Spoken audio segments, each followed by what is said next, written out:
I can't tell you the last time I achieved, quote unquote, a goal and was like, man, this is great. I hit my goal. That's not how high achieving individuals think. They set a massive goal, and then when they realize that they're going to hit the goal, they get close to it, and then they raise the bar again. So it's like you never actually end up hitting the goal, but you move past it every time. And that's how championship people think. That's how high-level people think. And we have all these people out in the world who really haven't accomplished a thing telling everybody, oh, you got to set realistic goals and take small little actions. And you know, they don't understand it because they've never built anything of any sizable nature. If you want to be excellent and you want to build something huge and you want to have a big life and you want to make a lot of money, you better set some big goals and follow it up with some big actions, because you're not going to ever set realistic goals and then have the tiny little realistic actions produce the result that you're trying to get. What is up, guys? It's Andy Frisella, and this is the show for the realists. Say goodbye to the lies, the fakeness, and delusions of modern society, and welcome to reality. Guys, today we have Q&AF. That's where you submit the questions and we give you the answers. Now, you can submit your questions a couple different ways. The first way is, guys, email these questions to askandy@andyfrisella.com. Or you go on YouTube in the Q&AF episodes, drop your question in the comments, and we'll choose some from there as well. Other times throughout the week, we're going to have CTI. We've been on a little hiatus for a little bit, but we're going to get right back to it. That stands for Cruise the Internet. That's where we put topics on the screen. We speculate on what's true and what's not true, and then we talk about how we, the people, have to solve these problems going on in the world. Other times, we're going to have real talk. That's just like 5 to 20 minutes of me giving you some real talk. And then we have 75 Hard Verses. That is where people who have completed the 75 Hard program come on the show. They talk about how they were before, how they are now, and how they use the 75 Hard program to rebuild their mental framework and take back control of their life. Now, if you're unfamiliar with 75 Hard, it is the initial phase of the Live Hard program that you can get at episode 208 on the audio feed only. 208 on audio feed. It's not on YouTube. It will give you the entire Live Hard program, top to bottom. There is a book available. You can get it at andyfrisella.com, but it's not necessary. The whole program is for free at episode 208. Check it out and get it going there. There's a fee for the show. The fee is tell a friend, all right? We're constantly dealing with shadow bans, traffic throttling, and all kinds of censorship issues. Please share the show, all right? We put a lot of time and effort into this show. We don't run ads on the show, and we ask that you just help us grow the show. So if the show brings you some value, makes you think, if it makes you laugh, it gives you new perspective, you learn something, don't be a hoe. Share the show. Oh, got me. Yep. I always try to time this shit up. I'm like, oh, I got time. Let me take a little sip. What's going on, man? Nothing, dude. What's up with you? Oh, man, listen, I think everybody listening, they know that I don't have a good experience with the pools. Yeah. So I haven't been doing that, but I've been doing something else. What's that? Down in my basement, man. I sent you some pictures. Yeah. I've been doing some work, man. Yeah, you're like making your own little cabinet. Yeah, bro. Shit's clean, too. It looks good, dude. You inspired me, man. How so? Because you redid the bar lounge. I didn't redo it. I paid but you had it. I mean, that's the rule of life. Either like know how to do something or have enough money to have somebody else do it. Yeah. That's like the rule of life. Yeah. And I know how to do it. And I love that shit. And so I've been down in the basement, man, doing some work, a little Bob the Builder. Now, is that your like man cave down there? What is that? No, I have one room in the house. Yeah, I know. And that's just like, that's it. And that wasn't it. No. Okay. Yeah. No, so that is not your room. No, not mine. No. All right. That's Alex's. Everything else is Alex and the girls, man. Yeah.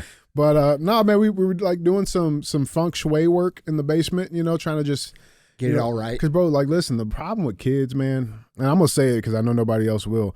Kids have too much shit. That's the problem. Yeah. It's everywhere you step. Yeah, you're stepping on Barbies Legos and shit. Fucking shit, man. Yeah. Like, dude, it's terrible. Yeah, It's you ever terrible. step on a Lego? Not yet, but I'm sure I'll get there. That's the worst. But they got too much shit, man. So we've been like trying to like feng shui the basement out, like to make it a little bit better of a setup. And we had this like deep like corner in bed or whatever. And I'm like, we got to put something here. And yeah, man. So I've been grinding, man. Good. I've been grinding. It looks good. It's nice to like do some shit with your hands every now and then, dude. For sure, dude. Just makes me feel manly, But, very manly. Yeah, man, that's about it, man. Well, it's Monday. Let's get into it. Yeah. We got 3 good ones for you guys, as always. So with that being said, Andy, guys, question number 1. Andy, I think I have been struggling with setting big enough goals. This year, I set a goal in my business to do 100K in revenue, and we are going to do over 300K. I am looking to the new year and looking at setting goals, and I think I might be afraid to set even bigger goals because I don't want to fall short. Where do you find the line between setting a large goal and being realistic? It's not that I don't have dreams of the biggest goals. I just don't like falling short. How do you do this, Andy? First of all, it depends on how big you want to go. Okay. If you want to be big and you want to build a big life and you want to be mega successful, you got to have big goals. And the thing about big goals that aren't realistic is that big goals inspire big actions, which produce big results. And realistic goals inspire realistic actions, which produce regular realistic results. So it really doesn't matter how you set your goals, but you need to understand how this works. All right. A lot of people, they want to hit their goal and they want to say, oh, I lost 5 pounds or I made $100,000. And that's fine. But the truth of the matter is the highest achieving people, they are resetting the bar for their goals before they even achieve the goal. I can't tell you the last time I achieved, quote unquote, a goal and was like, man, this is great. I hit my goal. That's not how high achieving individuals think. They set a massive goal, and then when they realize that they're going to hit the goal, they get close to it and then they raise the bar again. So it's like you never actually end up hitting the goal, but you move past it every time. And that's how championship people think. That's how high level people think. And we have all these people out in the world who really haven't accomplished a thing telling everybody, oh, you got to set realistic goals and take small little actions. And you know, they don't understand it because they've never built anything of any sizable nature. If you want to be excellent and you want to build something huge and you want to have a big life and you want to make a lot of money and you want to kick ass, you better set some big goals and follow it up with some big actions, because you're not going to ever set realistic goals and then have the tiny little realistic actions produce the result that you're trying to get. And I know a lot of people try to block this out along the way. They try to say, well, this is a little milestone and that's my next goal. And this is a little milestone and that's my next goal. And that's fine, except the actions that are taken in those little steps are always little. They're not massive. And we're capable of producing massive action and building massive results. Like, dude, it's not that much harder to take action against a massive goal than it is a small goal. You have X amount of energy that needs to be expended. You have X amount of time that needs to be applied. And the time and the energy that need to be expected for a small goal and a big goal are really not that much different. So if you're going to be working and you're going to be putting the time in and you're going to be sweating and grinding and be frustrated and do all this shit that you got to do, you might as well try to be the best in the world at it, because it's going to take the same amount of time and energy anyway. So that's how I think of it. I think a lot of people really themselves by listening to idiots on the internet who have never done anything except maybe write some shit. Like, we're inundated with advice from who? From who? You guys read these meme pages. You read these mental health pages. You read all these. Who the are these people? They're writers. What have they accomplished? Oh, they took a pencil and they said blah blah blah blah blah blah. Right. Like, bro, we gotta listen to practicality. What produces results? Okay, and we are mind by the internet because there's so much information and there's so many opinions, and hardly any of those opinions come from anybody with any real world results to point at. All right, especially with the mindset psychology shit. Like, I see so much garbage on the internet that people read and take seriously. That is terrible advice. I see them repost it. I see them try to live by it. I see them try to curve their life into these ideas when the advice is wrong.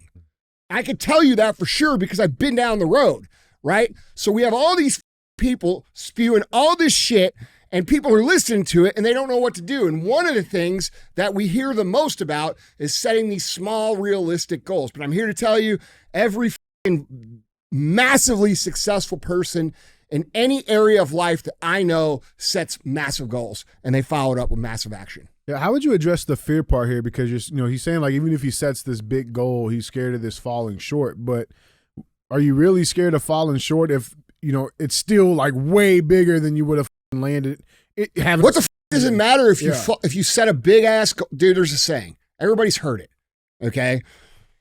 Shoot for the moon and you'll land among the stars. Okay. That's one of the meme pages. Yes. But there's actually truth to that. Yeah.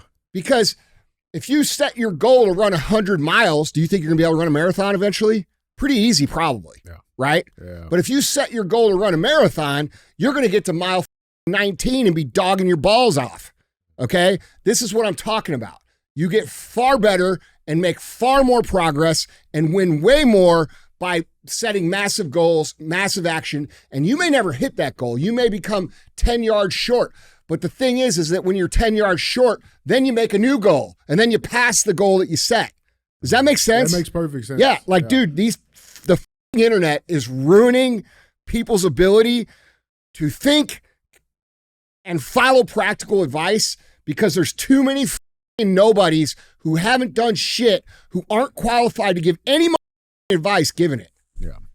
Let me ask you this, Andy, because this is Real AF, and you've prided yourself on telling people the honest truth, right?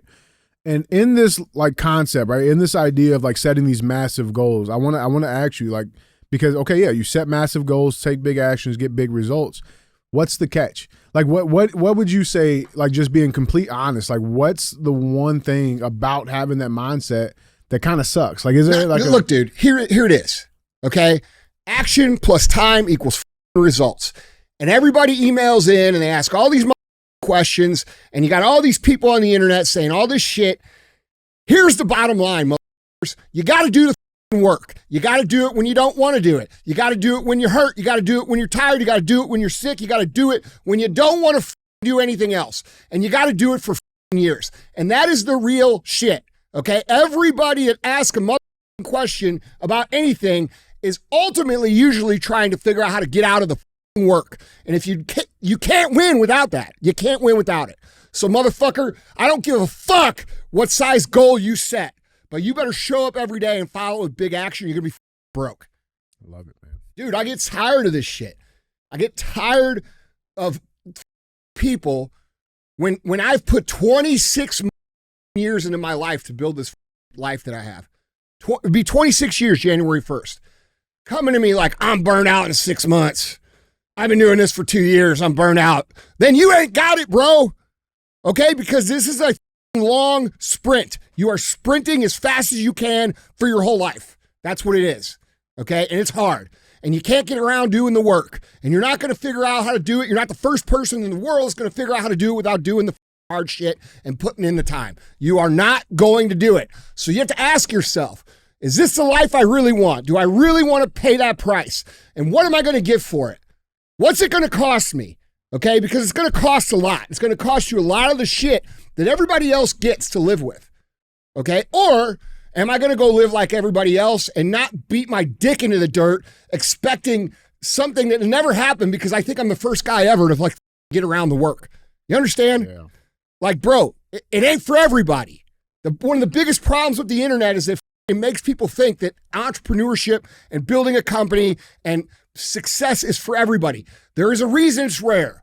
And the reason it's rare is because it's incredibly difficult. And it takes a long time. And it has to be the focus of your day every single day. And there is no relief. It's relentless. It'll punch you in the face 1,000 times in a row and not give a how bad you're hurting. Okay? And if you ain't wired for that, you better figure out how to do it. That's the entire point of the Live Hard program, to build you into a mentally tough individual who has the fortitude, the perseverance, the discipline, the mental toughness to kick ass on a daily basis and laugh when the world kicks you in the face. Okay? That is what you have to become. And any of this shit that you guys think, where you think, oh, I can get around doing this, or it's work smart. Okay, go do it then. Go do it. Let's see you do it. And what do you see in 6 months? Oh, they're doing this. Now they're doing this new thing. Now they're doing this new thing here. And the reason that happens is because they think that they can get around it or it's going to be easy. And so when it gets hard, they're like, this is too hard. I'm going to go over here. Well, you guys are going to be broke. That's it. You're going to be broke. Just accept it. Just say, I'm going to go live my life. I'm going to scrape by. And that's fine with me. Because, dude, it's hard as fuck. And truly let it be fine with you. Yeah. Like, you don't have to drive Lambos and shit, bro. Like, not everybody has to do that. Like, you know what I'm saying? Yeah. You got to weigh what the cost is. There's a heavy cost to living that kind of life. And it costs you almost everything. And you may say, oh, well, that doesn't sound like a good deal for Lambos. Well, there's some good deals. I get to go wherever I want, anytime I want, do anything I want, buy anything I want. I don't have any restrictions on my fucking finances, ever. That's pretty good. What's your main problem in your life? Right. You see what I'm saying? Right. So I just get tired of people expecting that this is going to be fucking easy. Yeah. Or you're going to be the first kid at 22 years old to figure out how to get around the work. Fuck, dude. Yeah. If you figure it out, call me, tell me. 26 years, I'm doing something wrong. Yeah, right. This is actually a perfect leeway into our next question, though, because, you know, I've met a lot of people, Andy, and I would say you tackle this in a much different way than I think most people, pretty much anybody does. And it's a great flow to our second question. So let's get to that. Hi, Andy. And I'm on my second round of 75 hard now. I failed the first time for missing the small details, forgot a photo on day 42.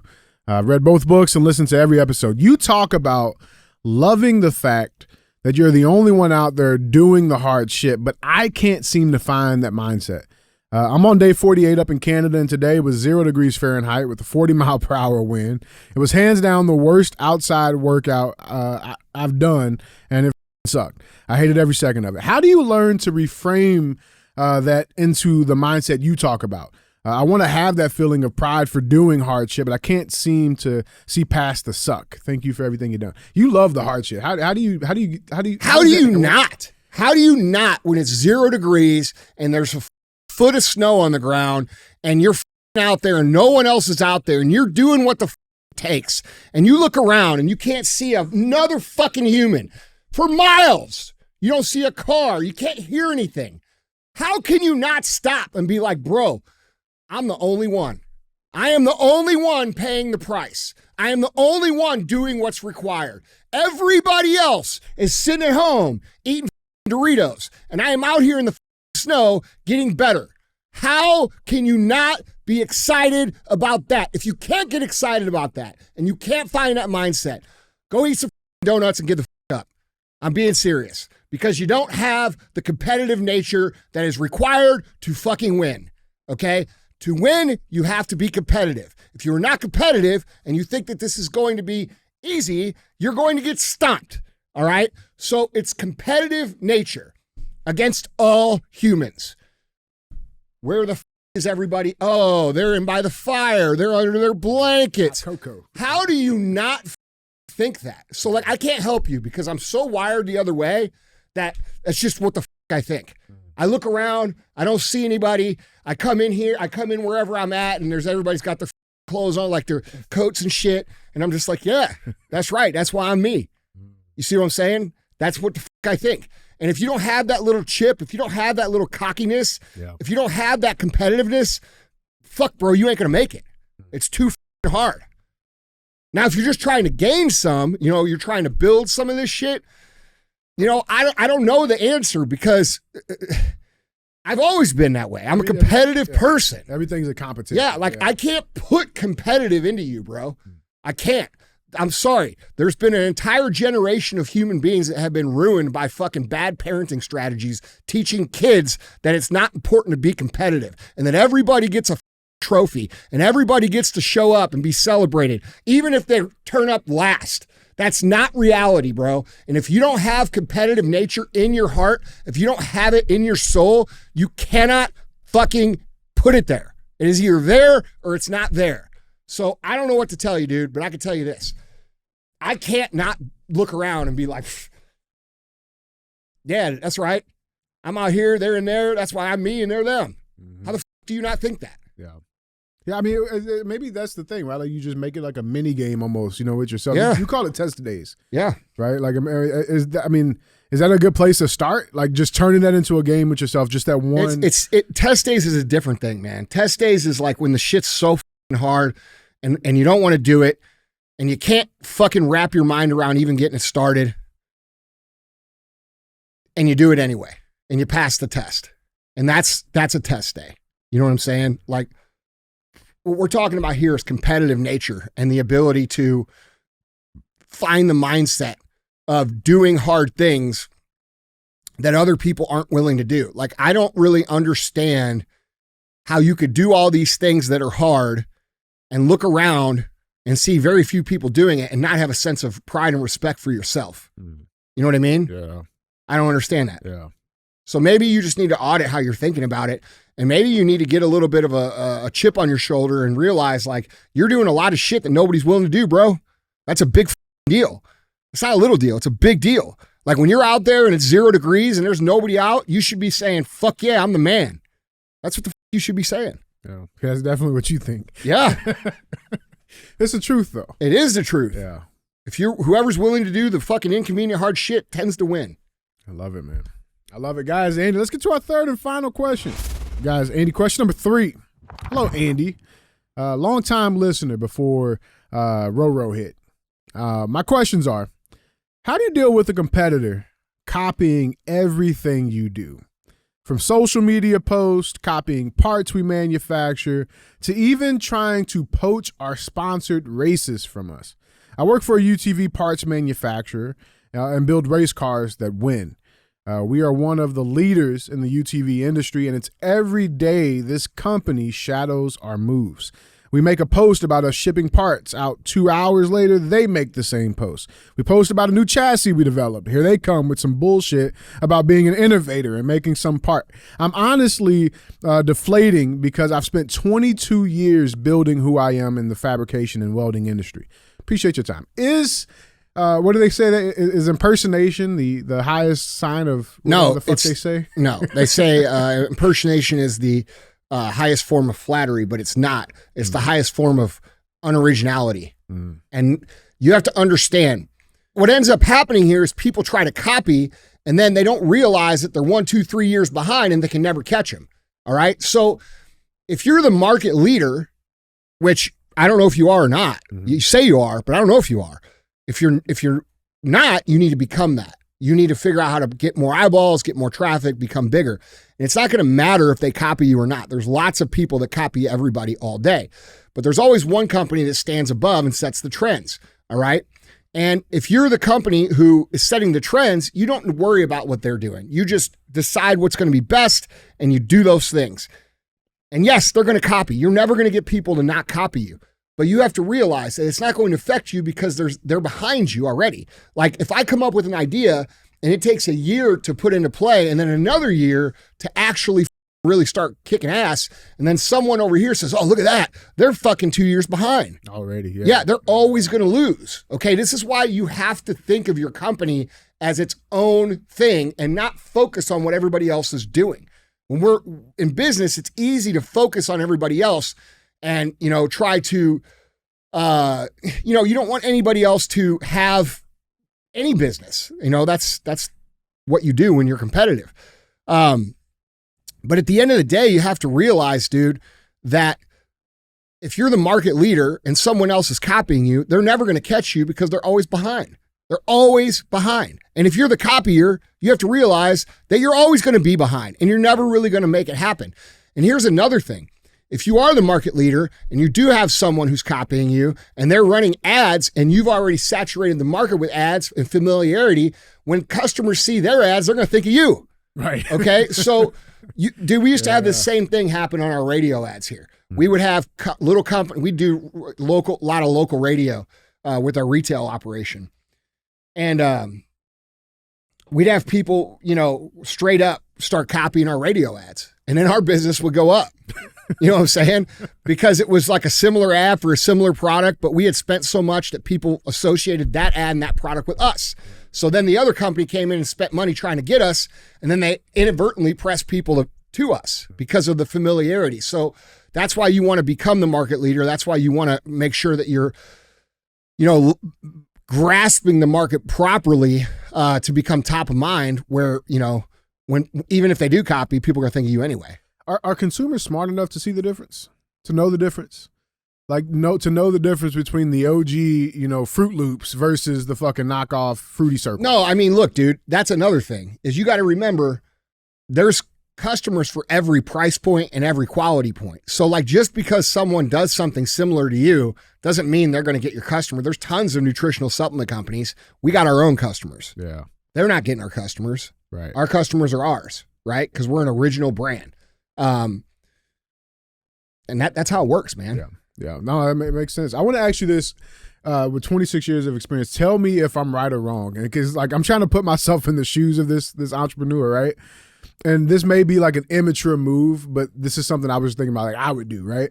I would intentionally make, you know, a bad, not a bad move that's going to me up, but I would intentionally make, you know, a bad decision or bad move, post it just to expose them and the copy. No, nobody cares, dude. It's bad move. Yes, that is ego, small business owner, irrelevant, emotional shit. Mm. You're not focused on building the best product. You're focused on outdoing this idiot over here. Yeah.